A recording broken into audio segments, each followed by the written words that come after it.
Olá, ouvintes do Mesa de Debates. Vai começar aqui mais uma entrevista, né, trazendo os assuntos de extrema relevância, né, de interesse da classe trabalhadora e de toda a população, né? E para fechar essa segunda-feira, né, depois aí de duas lives, né, que o Mesa de Debates produziu, o meu convidado aqui é o Alexander Soares, que vamos tratar um pouco, né, de um tema que o canal já vem falando já faz algum tempo, da privatização dos Correios, né? Uma pauta que é, digamos assim, discutida nacionalmente. Então, sem muita demora, tudo bem, Alexander? Antes da gente começar, por favor, se apresente. Boa noite aos ouvintes aí da mesa de debates. Guilherme, obrigado pela oportunidade da gente de dar voz para os trabalhadores dos Correios, tá? Em relação a esse tema que afeta toda a sociedade, que é a privatização dos Correios. Eu sou empregado dos Correios há 20 anos, tá? Minha esposa também é empregada dos Correios. Eu tenho uma trajetória dentro dessa empresa com muito orgulho. É uma empresa nacional, um patrimônio brasileiro que tem sido sucateado ao longo dos últimos 6 anos. E a gente está nesse processo de luta contra a privatização dos Correios, que não afeta não só os trabalhadores da empresa, mas toda a sociedade, todo o povo brasileiro, que vai sentir os reflexos dessa entrega desse patrimônio nosso para a iniciativa privada. É exatamente essa primeira pergunta que eu quero fazer, o Alexander. Por que, né, que você explicasse para o ouvinte, a população deve se voltar contra o projeto de privatização dos Correios? Bom, o projeto de privatização das empresas, de uma empresa pública, é uma entrega do nosso patrimônio que é construído pela população brasileira, através dos seus impostos. E, para justificar essa venda, essa entrega, utilizam argumentos que não se sustentam. Tá? É comum vender essa ideia equivocada de que, por ser público, é ineficiente, é um âmbito de corrupção e etc. Então, vamos desmistificar isso. Tá? Eficiência, tá? O primeiro ponto que se justifica, a primeira mentira que a população tem que saber combater é essa. É público, é ineficiente. Não é o caso.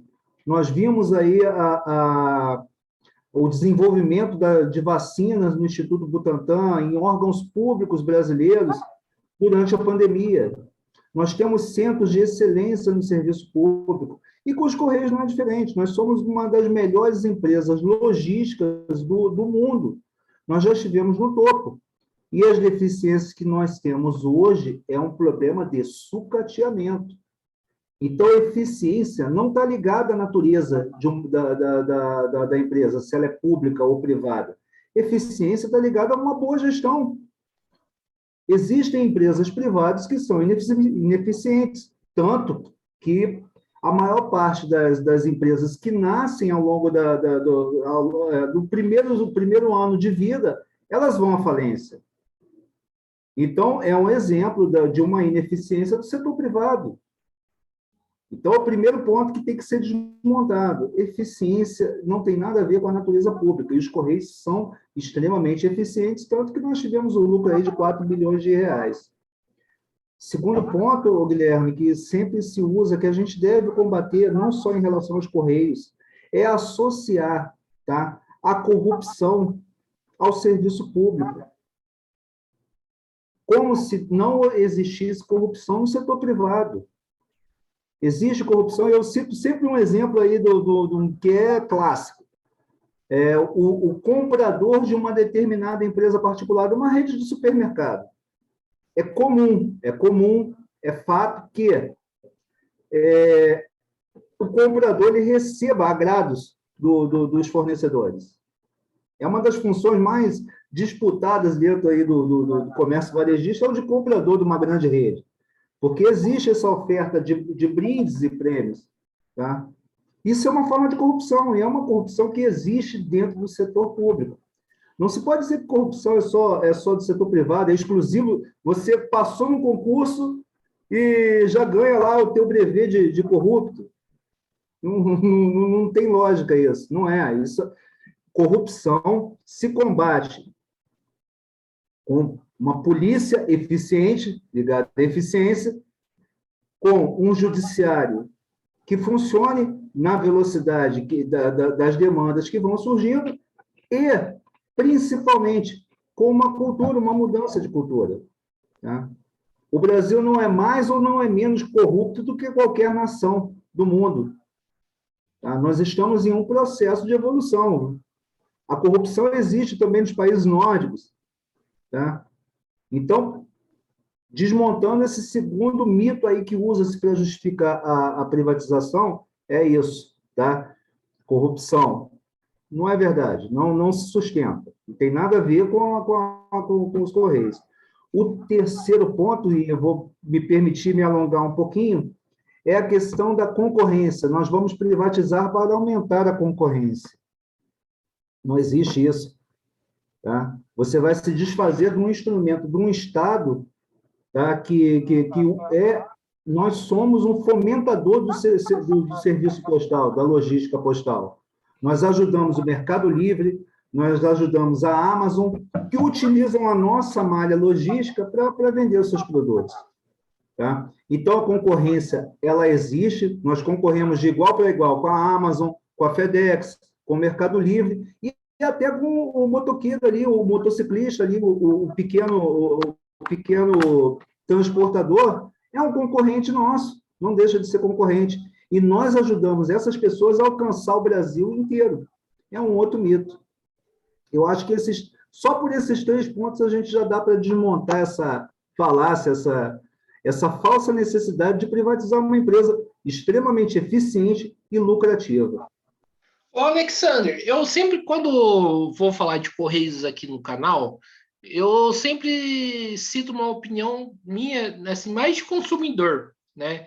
Eu já utilizei tanto, né, o serviço dos Correios, assim como já precisei de usar serviços de empresas privadas. E eu vou falar minha opinião pessoal, né? Que eu acho que vai ser a opinião aí de várias pessoas. O serviço dos Correios é bem melhor do que o serviço da Amazon, é bem melhor do que o serviço Obrigado. de outras empresas. Eu queria que.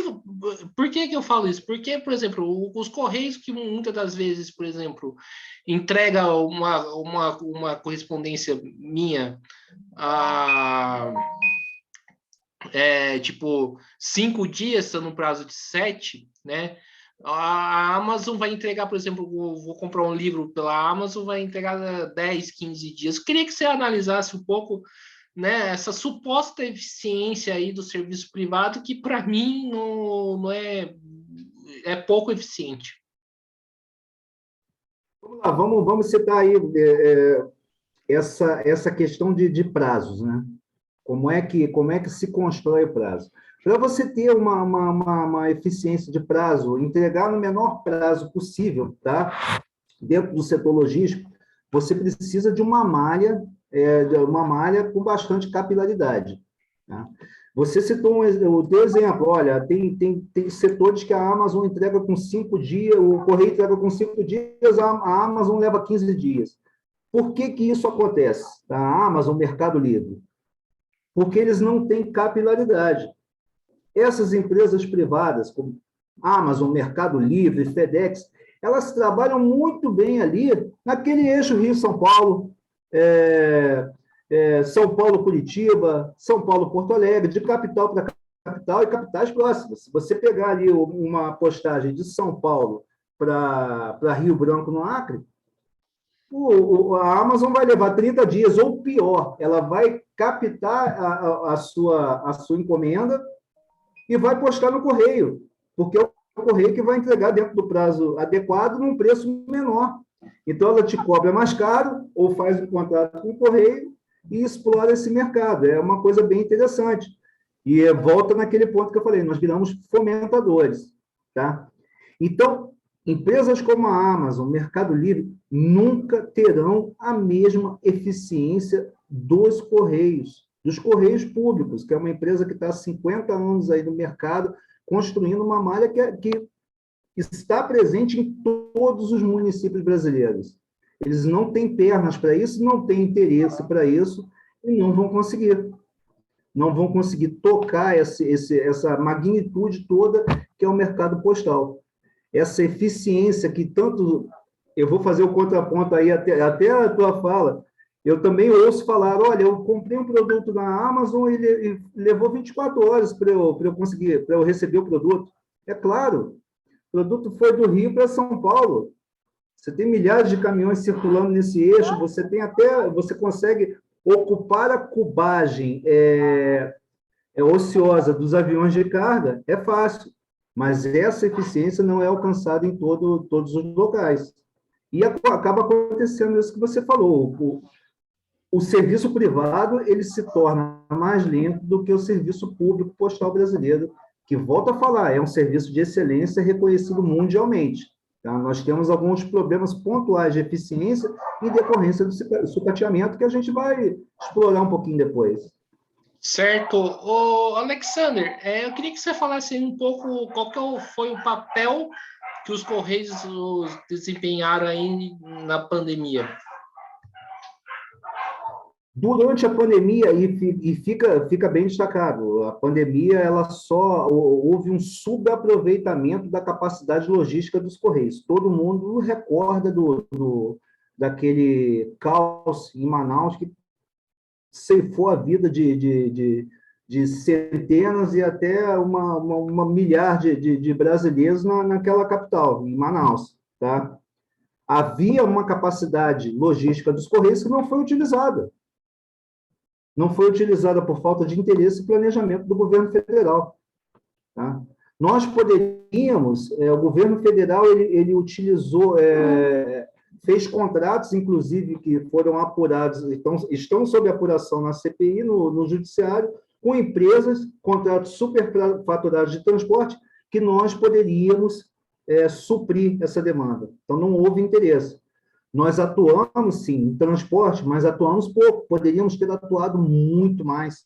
Nós tínhamos a capacidade de fazer, e ainda temos, toda a logística de transporte dos insumos de saúde que foram necessários durante a pandemia, da mesma forma que nós fazemos mega operações logísticas consolidadas. Um exemplo que eu cito é o FNDE, a distribuição de livros didáticos. Nós distribuímos livros didáticos em todas as escolas públicas, em todos os municípios do Brasil. É uma operação que é referência em todo mundo. Urnas eletrônicas, nós já fizemos toda a logística das eleições majoritárias. Então, nós somos uma ferramenta de Estado, de governo, que está sendo subaproveitada. E o papel dos Correios não é só dar lucro. Nós temos aí um lucro de quase 4 bilhões de reais, 3 bilhões e 700, e líquido para 2 bilhões e 700 milhões de reais repassados ao governo federal. Mas esse não é a nossa principal contribuição para o Estado brasileiro, não. É essa capacidade de entregar para o cidadão lá na ponta, e principalmente a população mais carente, serviços públicos de qualidade. Nós não entregamos só carta, encomenda, a gente entrega a inclusão, saúde, educação. Então, esse papel é que a iniciativa privada não vai conseguir suprir a contento e não tem interesse de suprir. Ô, Alexander, eu queria que você comentasse mais, pegando uma fala sua no começo aí do nosso papo, quando você fala aí compara a corrupção do setor privado e a corrupção aí no setor público, né? Eu vejo da seguinte maneira, e eu queria ver se você concorda comigo, né? Muitas das vezes, né, quando se fala da corrupção do setor público, sempre tem um agente privado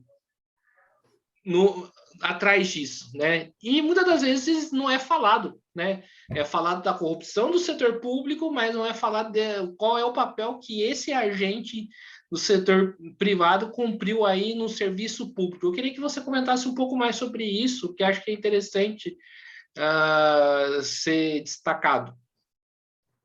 Então, a corrupção ela é o tipo penal, os vários tipos penais que tratam da corrupção. Normalmente, claro, existe aquela situação em que o indivíduo atua sozinho. Mas, normalmente, você tem um conluio de uma ou mais pessoas e podendo culminar com uma formação de quadrilha. Tá?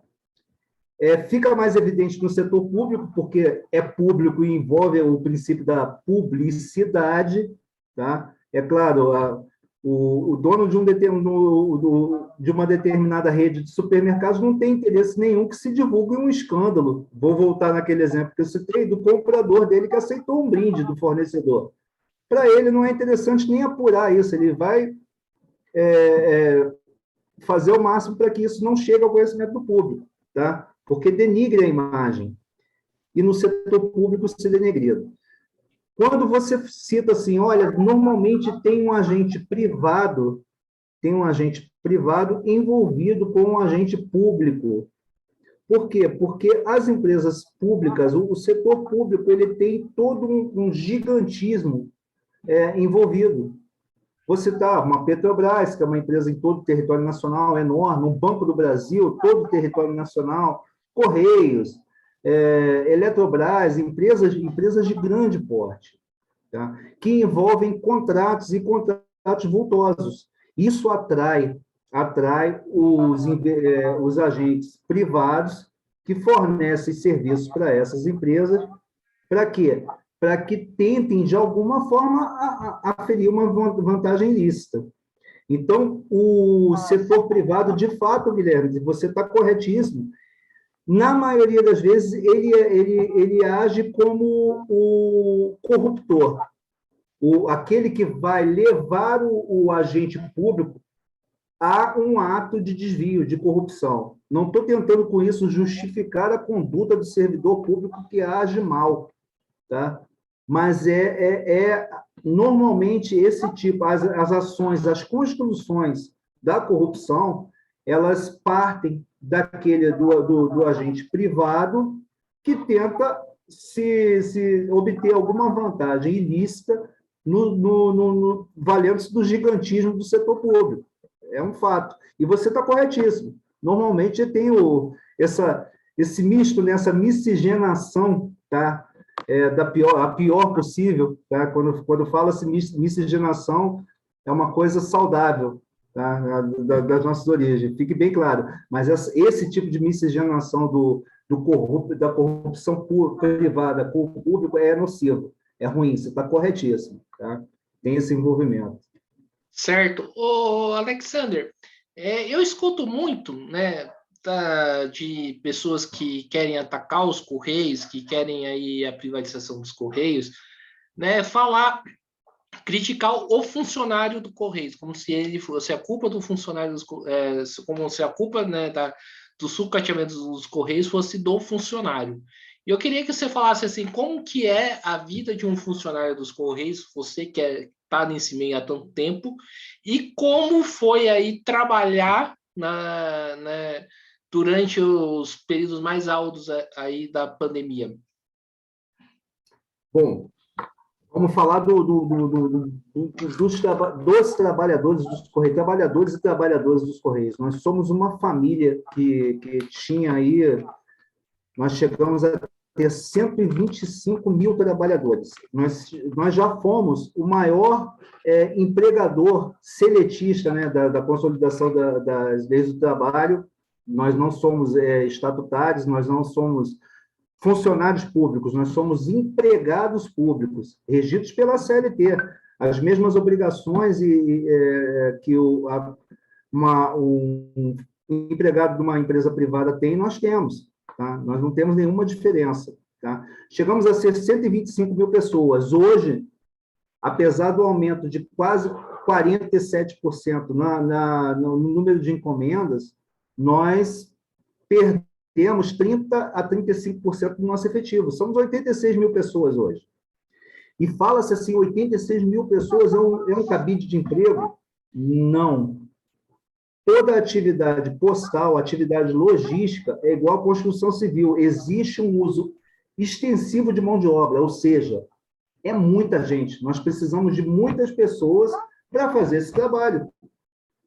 É um setor que emprega muito, tá? Tanto sendo público ou privado, é igual à construção civil. Dito isso, nós tivemos uma redução, como eu já falei, de 30% a 35% do nosso efetivo. Isso aconteceu paralelo a um aumento do número de postagens, o aumento do e-commerce, e em plena pandemia, as pessoas não saíam para comprar, comprava pela internet e correio entregava, porque a iniciativa privada ela não conseguia suprir essa demanda. Então, era extremamente sacrificante. E nós tivemos, em decorrência disso, um aumento da insatisfação. As pessoas não estavam sendo atendidas porque nós não tínhamos condições. Os trabalhadores, eles eram sobrecarregados, se expunham ao risco de contaminação. Em nenhum momento houve uma preocupação, tanto da empresa quanto do governo federal e do Ministério das Comunicações e do governo federal, em colocar os trabalhadores dos Correios que foram listados como essenciais nas prioridades de vacinação. E nós perdemos centenas de colegas, vidas foram ceifadas pelo Covid-19. A nossa realidade, o nível de contaminação em alguns estados, em algumas cidades do Brasil, para os carteiros, digo os carteiros porque é ali a nossa identidade visual, o amarelinho, né? Era o triplo da população em geral. Era quase igual aos profissionais de saúde.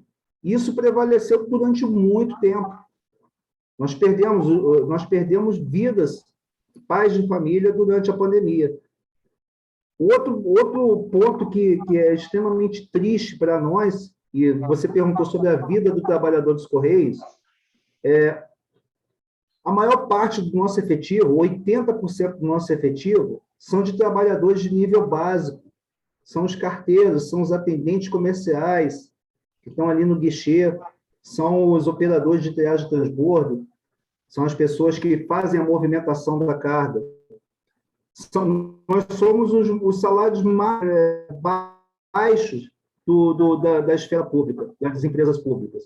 Então, muito se falou, o trabalhador do Correio ele tem mordomias, ele tem um salário alto. Não é. O nosso salário ele é compatível com o da iniciativa privada, com a diferença que nós temos uma mão de obra extremamente qualificada. Então, são pessoas que ganham pouco, trabalham em condições extenuantes e se expõem a riscos que são tão ou maiores do que trabalhadores da iniciativa privada. Essa é a nossa realidade, Guilherme. Uma realidade, assim, dura como de toda a população brasileira. Perfeito. Alexander, uma coisa que eu acho interessante, eu queria que você comentasse aí, né, porque muitas das pessoas, né, que falam, né, dos trabalhadores dos Correios,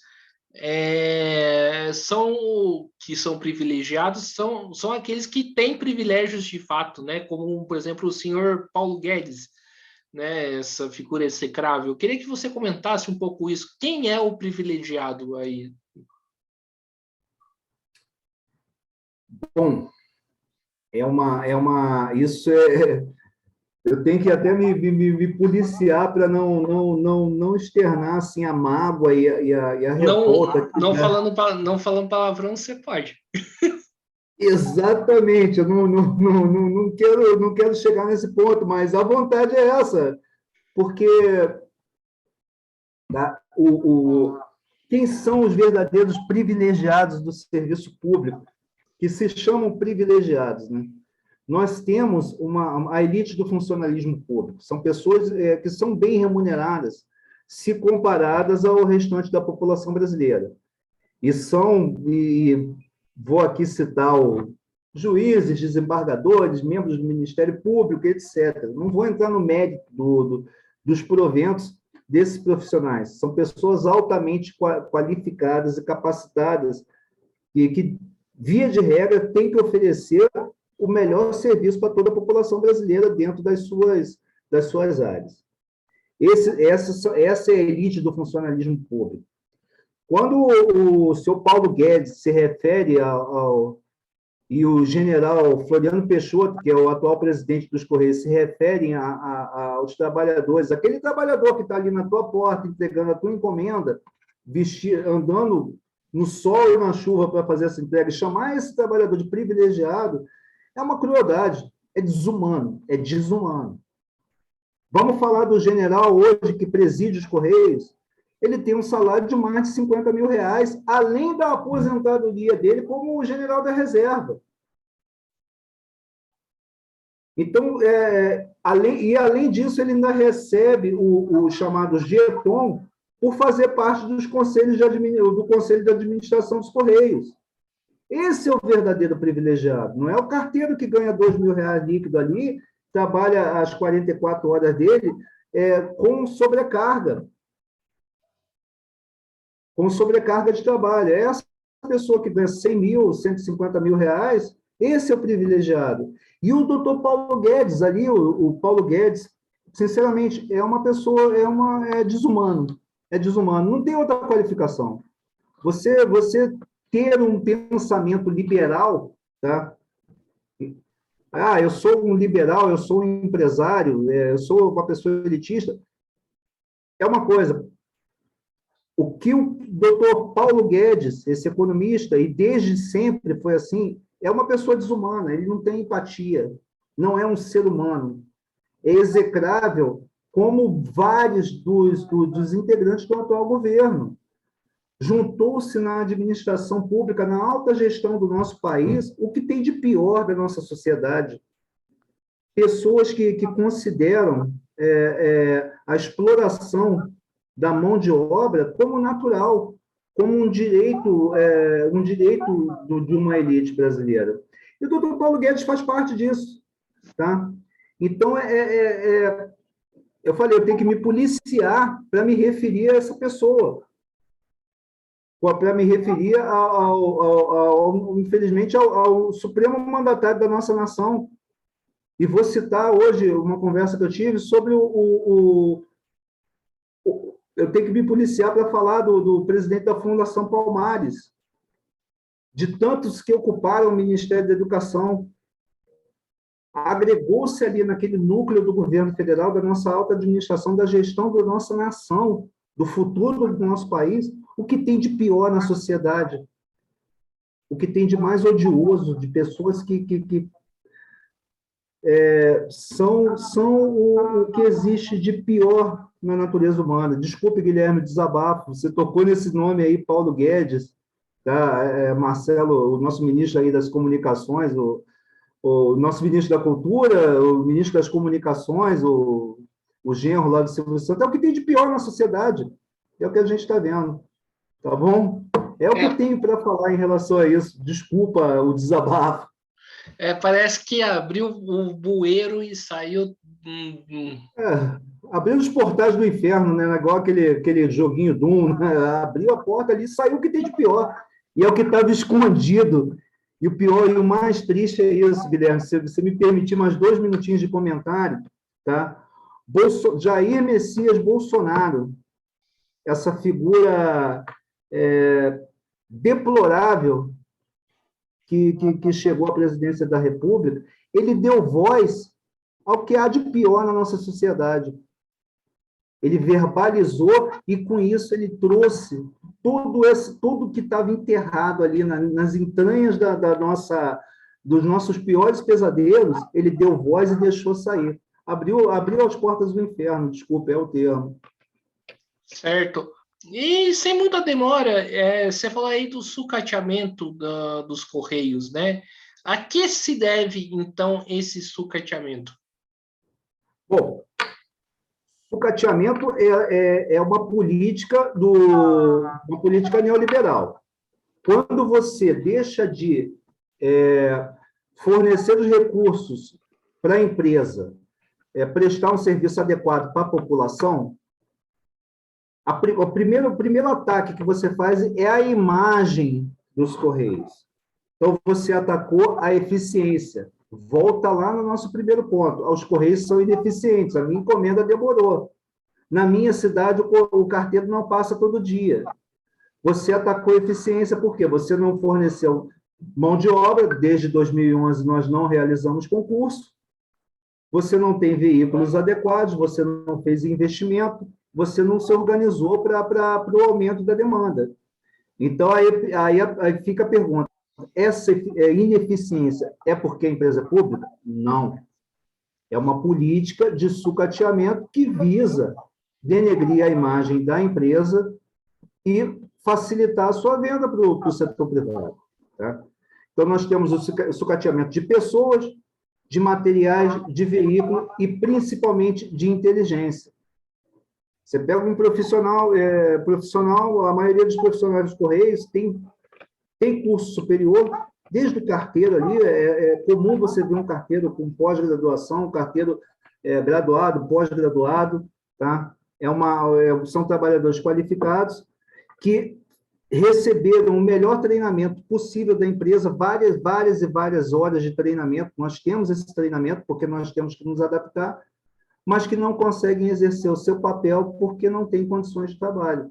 Esse é o sucateamento que visa a venda da empresa, denegrir a imagem para poder vender.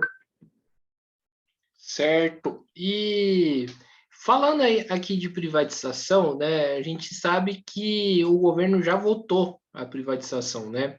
E eu queria saber para você, assim, o que está aí organizado em sindicato e tal, quais são as próximas etapas para tentar barrar essa questão? Bom, nós atuamos em tempo integral, sindicato, trabalhadores, sindicatos, federações e partidos políticos progressistas, tá? Os setores que... E até o próprio partidos até de direita, por incrível que pareça, enxergam esse projeto de privatização dos Correios como uma aberração. Quais são os partidos de direita? Nós temos integrantes do MDB, que são contra a privatização, até do próprio PSDB. Não é que sejam contra a privatização, eles são contra o atual modelo, porque se a privatização já é um absurdo em si de uma empresa como os Correios, que é um braço logístico do Estado, o projeto apresentado, que passou aos atropelos na Câmara dos Deputados, é um Frankenstein, é uma coisa assim que não tem nem como definir isso como um projeto de privatização. Vou dizer por quê. Fala-se que o Correio tem um monopólio, nós só temos o monopólio das cartas. Esse projeto de privatização, ele dá para uma empresa privada um monopólio das cartas e encomendas por tempo indeterminado, ou seja, você, além de tirar, você fornece um monopólio que não existe no setor público, você fornece para um agente privado, que vai poder cobrar a tarifa que ele quiser sem obrigação de atender toda a população. Aquela cidade, um município mais afastado, ele não vai ter obrigação de atender. Assegura-se aquele atendimento durante um período de 5 anos. Depois de 5 anos, a população do interior do Acre, de Roraima, de Rondônia, ela está abandonada, do Amazonas está abandonada. Não se tem o controle tarifário, nós somos um agente de controle, assim como deveria ser o Banco do Brasil e a Caixa Econômica, para a redução dos preços, dos juros. Os Correios reduzem o preço do mercado postal. Quando você cria um monopólio privado, ele cobra o preço que ele quiser. E vem um iluminado ali nesse projeto, que ele passou dessa forma, criando um monopólio privado, sem estabelecer quem vai controlar essa atividade postal. Tá? Ficaria na agência, a Anatel, né, a Agência Nacional de Telecomunicações, ficaria responsável pela fiscalização e controle da atividade postal. A pergunta é, os clientes das operadoras de telefonia consideram a Anatel eficiente? Ela não é eficiente. Eu estou rodando agora o interior do Paraná, eu passei por vários trechos que não tem cobertura telefônica.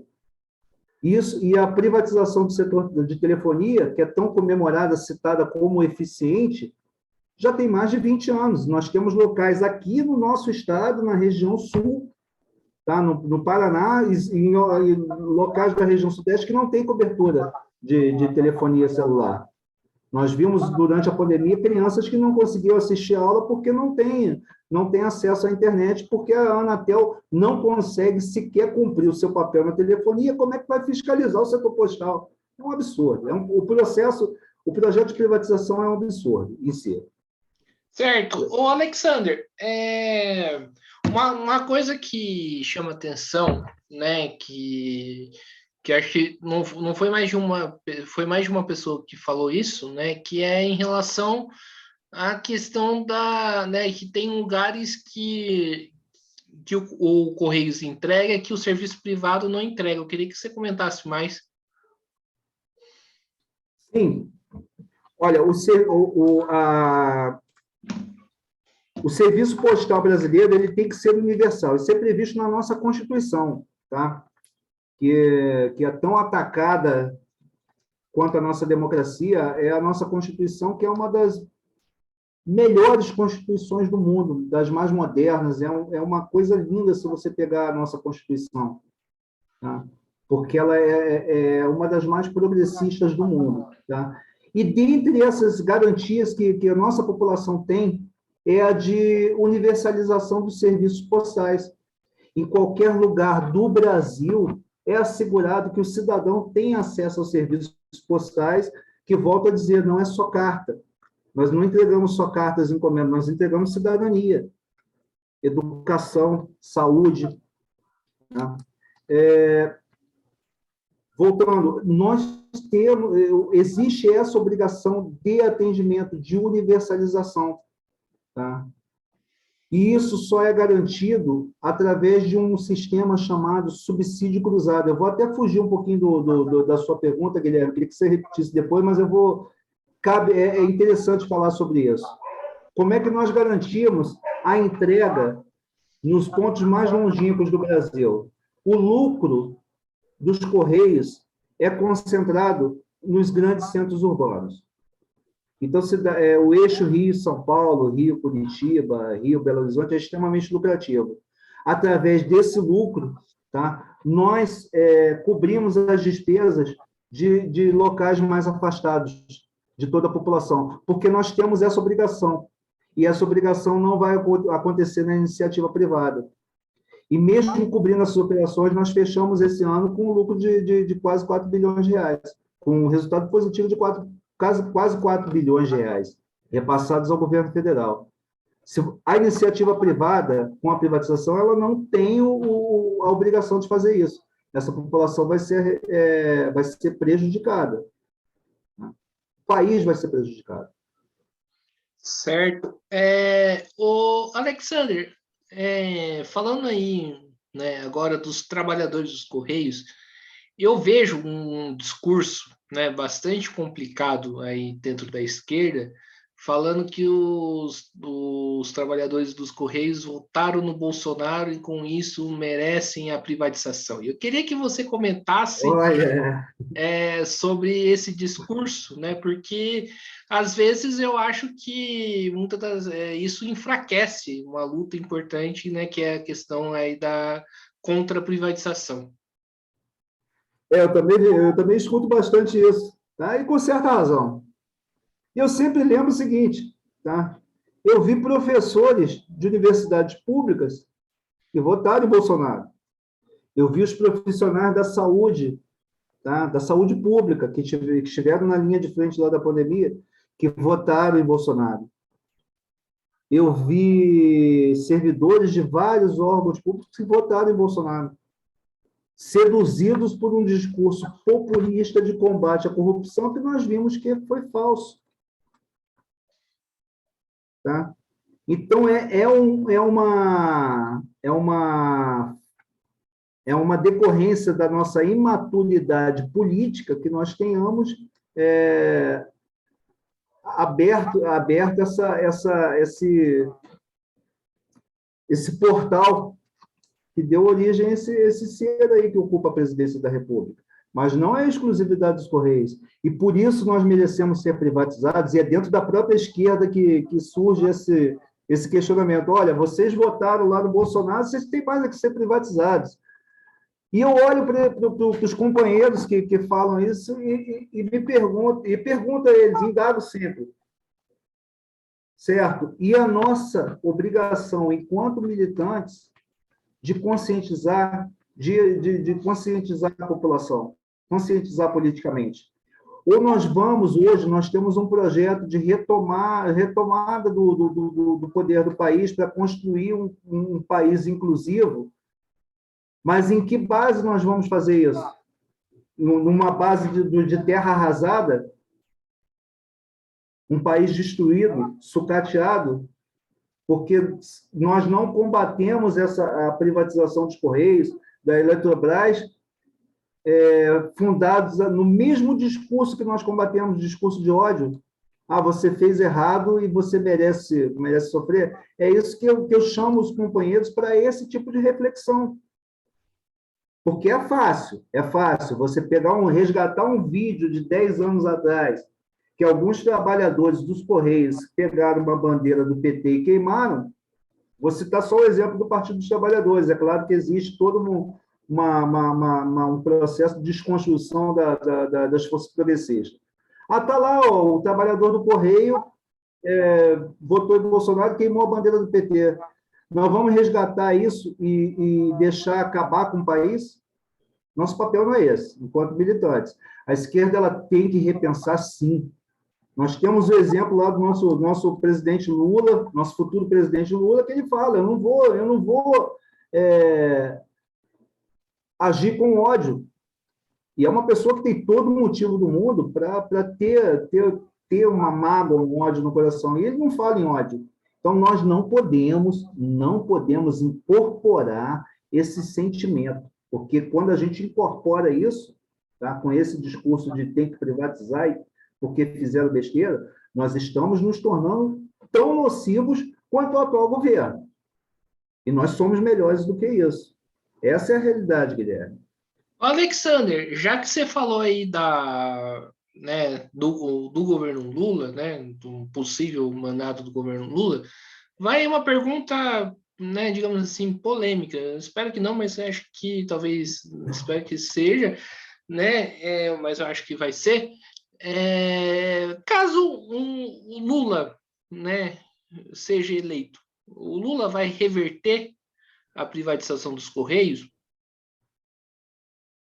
Eu admiro muito a coragem do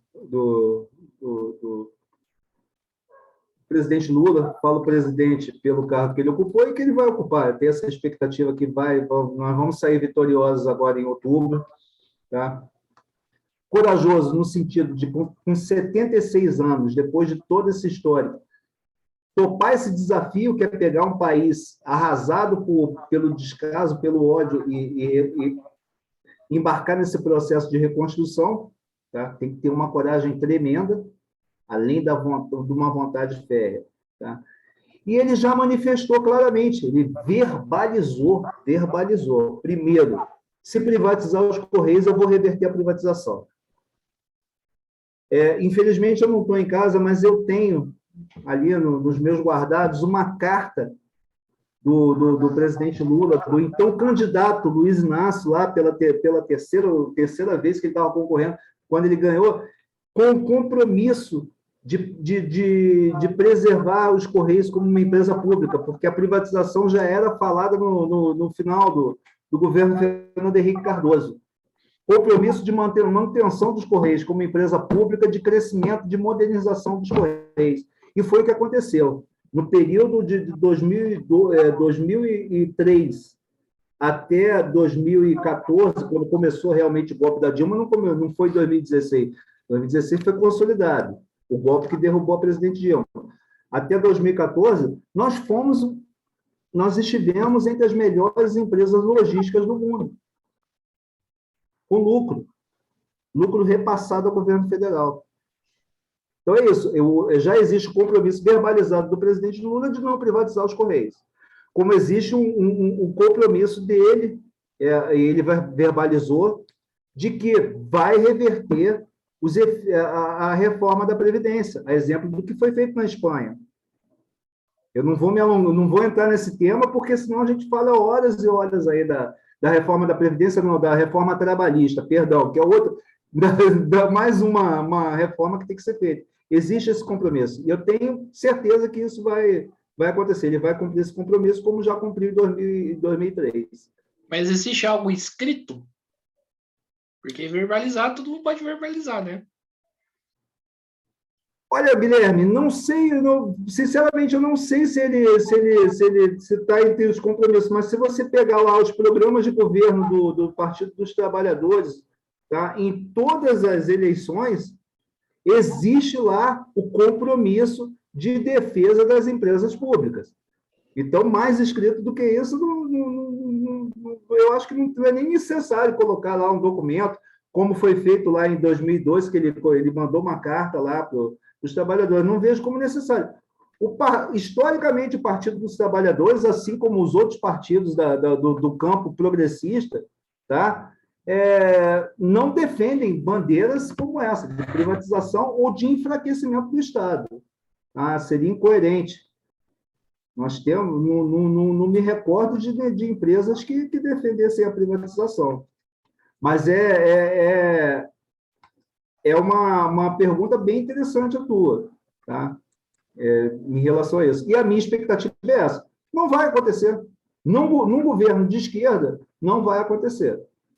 Certo. Ainda nesse tema aí, né, da política nacional e os Correios, né, uma coisa que eu acho que está incomodando, eu espero, né, que esteja incomodando todo mundo, é um possível vice do Lula, que é o Geraldo Alckmin. E a gente sabe que o Geraldo Alckmin é um neoliberal, e a gente sabe que o Geraldo Alckmin é a favor das privatizações, né? E aí, né?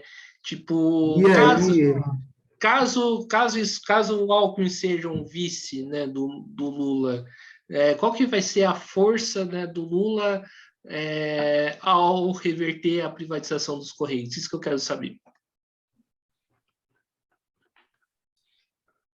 bom, Geraldo Alckmin, vamos falar da figura de Geraldo Alckmin, relembrando o primeiro vice-presidente do Lula, que é o José Alencar, um empresário.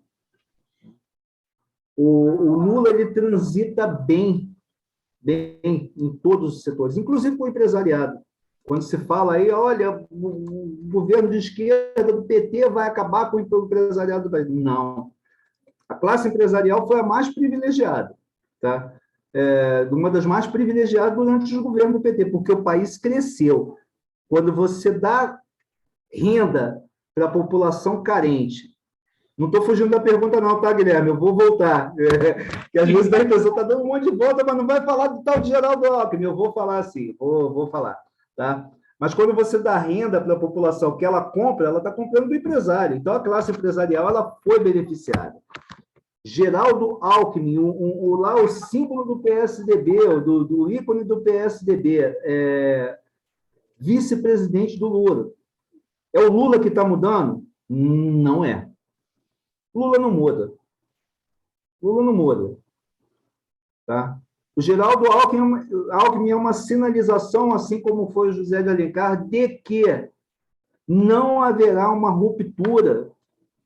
Nós não vamos comer criancinha. O Brasil não vai virar uma Venezuela. Esse é o sinal que está sendo dado. Mais do que a importância eleitoral de Geraldo Alckmin, tá? E eu não estou desmerecendo isso, não vou desmerecer aquele que topou esse desafio de estar ao nosso lado, mais do que a importância do Alckmin, é o simbolismo que isso representa, que nós vamos ter um país, uma continuidade, não vai haver uma ruptura brusca, nós não vamos virar uma Venezuela, como gostam de falar por aí, nós não vamos destruir o país, pelo contrário, nós vamos reconstruir. Tá? Fica essa... assim, agora eu te devolvo a pergunta, e qual é o medo em relação a mais medo em relação ao Alckmin? Qual seria? O que tanto assusta as pessoas? Você que está aí em contato com os teus ouvintes, com as pessoas que te acompanham. O que você escuta mais? A incoerência de Geraldo Alckmin? Bom, eu fui professor da rede pública do Estado, né, com o governo geral do Alckmin. Se você perguntar aí para a categoria dos professores, Ah, é, hum, todo mundo odeia o Alckmin com razão, né? E aí, tipo, e aí? Né? Mas eu, como, né, como é tipo, que a gente vai engolir isso, né?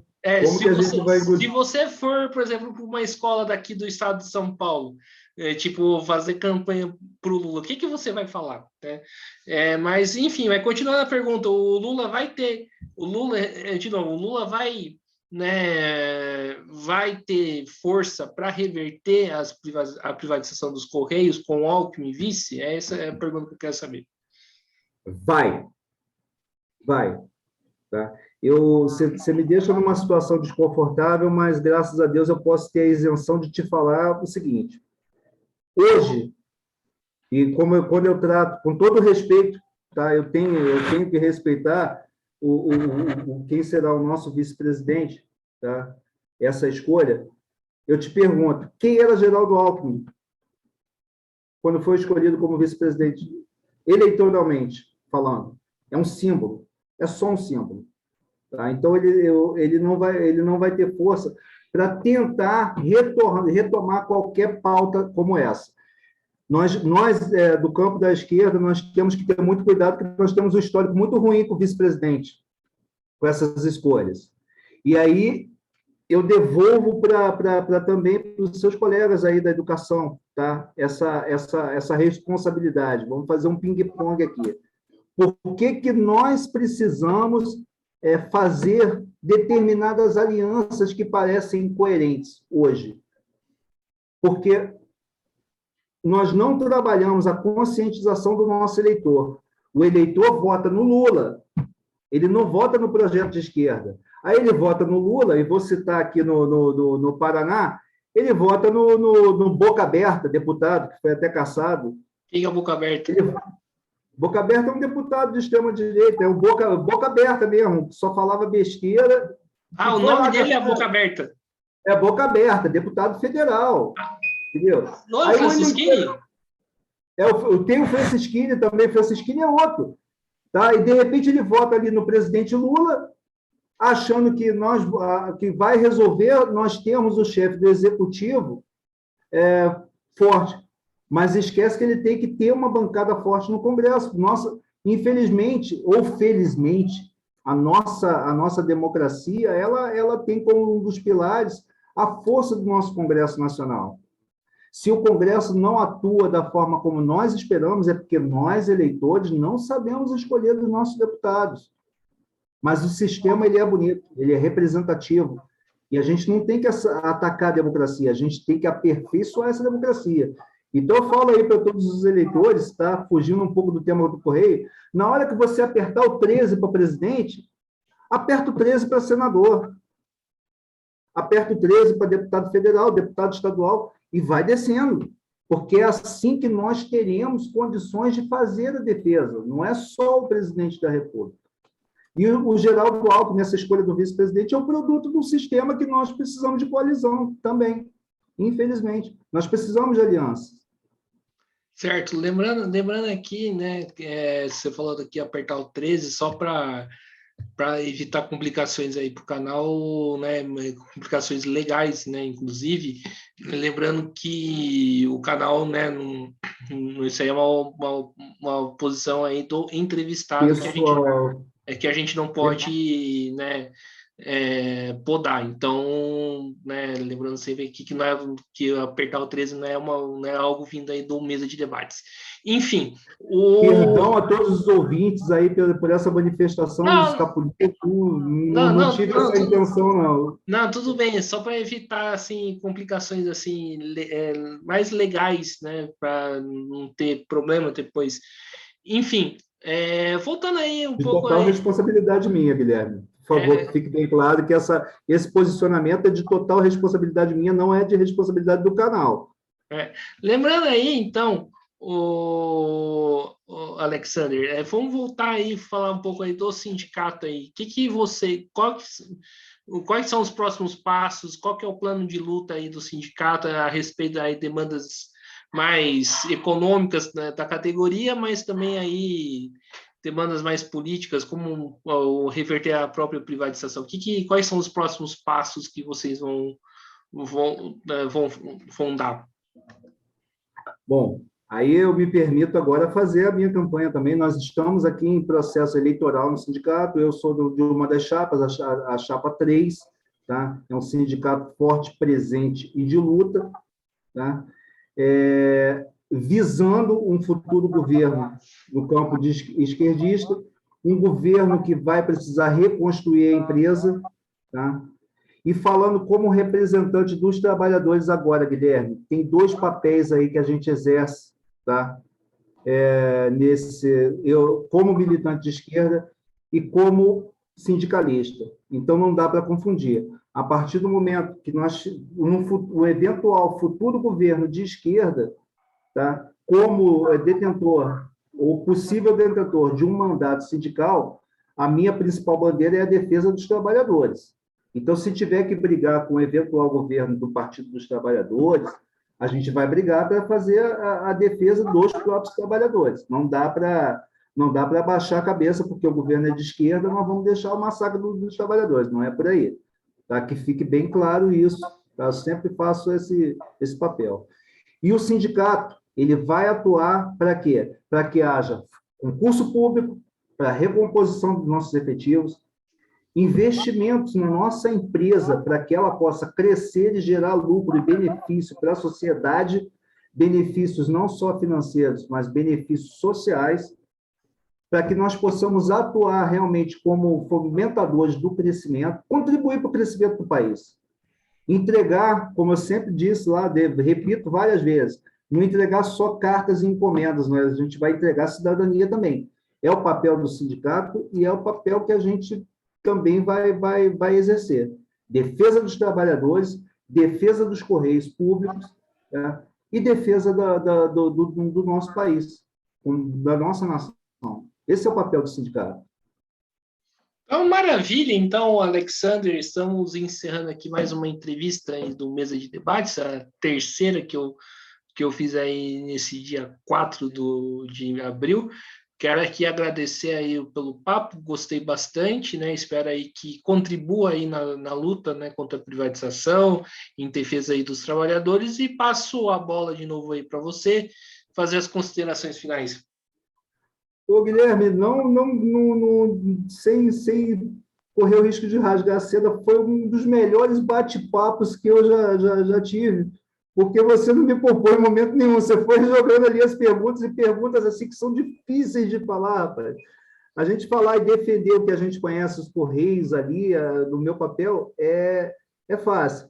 Agora, defender, assim, nos defender, como você citou aí, a questão do Geraldo Alckmin. Olha, eu fui professor, cara, o Geraldo Alckmin acabou com a gente, massacrou. Como é que você, como militante, como sindicalista, fala sobre isso? Eu me senti extremamente desafiado.